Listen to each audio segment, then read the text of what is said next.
జాతీయ మహిళా దినోత్సవ శుభాకాంక్షలు. కృష్ణకుమారి గారు చెప్పండి. కృష్ణకుమారి గారు, ఎస్, మీరందరూ నాకు తెలుసు, చూస్తూ ఉంటాం. మన ఐన్యూస్ వ్యూవర్స్ కూడా చూస్తుంటారు, అనేక డిబేట్స్లో కూడా పార్టిసిపేట్ చేస్తుంటారు.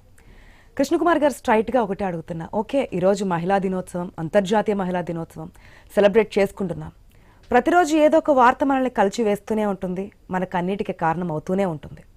ఎంతవరకు నిజంగా ఈ అంటే మహిళా దినోత్సవాలు జరుపుకోవడం ఎంతవరకు మనకి ప్రయారిటీ అని కానీ మనకి వాల్యూ కానీ నిజంగా ఇస్తుందా ఈ సొసైటీ? సొసైటీ ఇచ్చినా ఇవ్వకపోయినా అసలు మనం ఎంత ఇచ్చుకుంటున్నాం అనేది నేను ప్రశ్నిస్తున్నా. అసలు మనకున్న శక్తి సామర్థ్యాన్ని వినియోగించుకొని మనం accelerate of our power అన్నట్లు మనం ఉంటున్నామా? అసలు మన పవర్ని మనం వాడుతున్నామా? ఎంతసేపు కుటుంబం దగ్గర ఆగిపోవడము, లేకపోతే అత్తమామలు వేధింపుల దగ్గర ఆగిపోవటము, లేదు చీరలు నగలు భర్త సంపాదించిన సంపదలు మన ఒంటి మీద మోస్తూ చేస్తున్నామా? ఇవి కూడా ఆలోచించాలి కదా. అసలు నిజంగా చదువుకున్న తరువాత ఆ చదువుకి సార్థకతగా ఉంటున్నామా?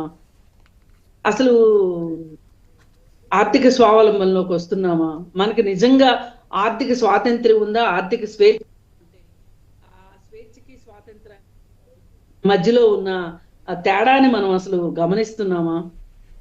ఇలా రకరకాల ప్రశ్నలు మనం వేసుకోవాల్సిన పరిస్థితిలో ఈ రోజు మనం ఉన్నామని నేను అనుకుంటున్నా.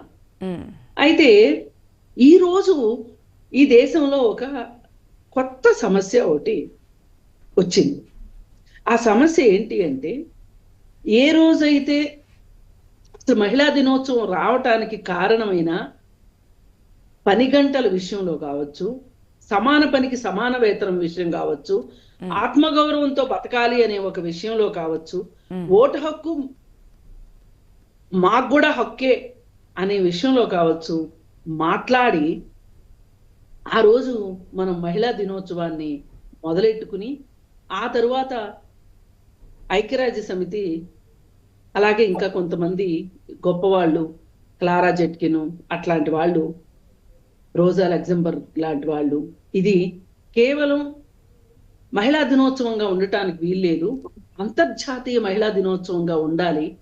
ఈ రోజు మనము బ్రెడ్ ఆర్ రోజెస్ అని, అంటే యుద్ధాలకు వ్యతిరేకంగా పిల్లలకి తిండి పెట్టే అవకాశం కోసం ఇట్లాంటి ఎన్నో నినాదాలతోటి మన ప్రయాణం ముందుకు సాగింది. ఏ పని గంటల గురించి అయితే ఈ అంతర్జాతీయ మహిళా దినోత్సవం, అది మహిళా దినోత్సవం స్టార్ట్ అయ్యి అది అంతర్జాతీయ మహిళా దినోత్సవంగా రూపుదిద్దుకుందో, దానికి పూర్తి విరుద్ధంగా ఈ రోజున 70 గంటల పనిదినం చెయ్యాలి, 80 గంటల పనిదినం చెయ్యాలి, అవసరమైతే ఆదివారం కూడా పనిచేయాలి అనే మళ్ళీ సమాజాన్ని వెనక్కి తీసుకెళ్లిపోయి, అంటే వ్యాపారస్తుల స్వార్థానికి కుటుంబాలు బలి కావాల్సిన పరిస్థితిని ఈ రోజు తీసుకొస్తున్నాయి. మరి పని గంటలు పెరిగితే కుటుంబాలు ఎలా బలవుతాయి అంటే, ఇప్పుడు పని నుంచి మహిళలు సెలవు తీసుకోవాల్సిన పరిస్థితి వస్తుంది.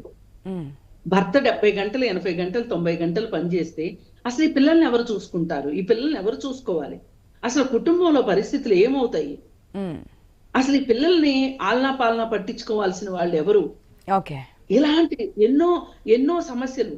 పైగా మేము నైట్ డ్యూటీలు వెయ్యము అని కంపెనీలు మనకేదో బంపర్ ఆఫర్లు ఇస్తున్నట్లుగా చెప్తూ, ఇంకొన్నాళ్ళు పోయిన తర్వాత మహిళలు నైట్ డ్యూటీలు చెయ్యరు, అందుకే మేము నైట్ డ్యూటీలు తీసేసామని చెప్పుకునే దుస్థితికి ఈ సమాజం కూడా మన మీదే నెపన్నెట్టే విధంగా వెళ్తోంది అనేది.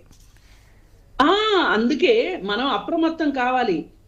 రాత్రి మాది, పగలు మాదే. మేం బయటికి వెళ్తే మాకు భద్రత కల్పించాల్సిన బాధ్యత ఈ ప్రభుత్వాలది, ఈ సమాజానికి.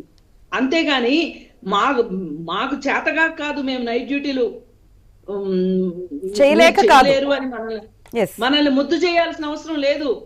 మన మనోభావాల్ని మనోభావాల్ని ముద్దు చేయాలి అంటే ఏంటి అంటే, ఎంత ఎక్కువగా స్త్రీ ఉత్పత్తి రంగంలోకి వస్తే అప్పుడు మనము Okay. స్త్రీ జాతి ముందుకెళ్ళినట్లు. Mm. ఇప్పుడు దేశంలో 100 కోట్ల మంది జనాభా ఉన్నారు.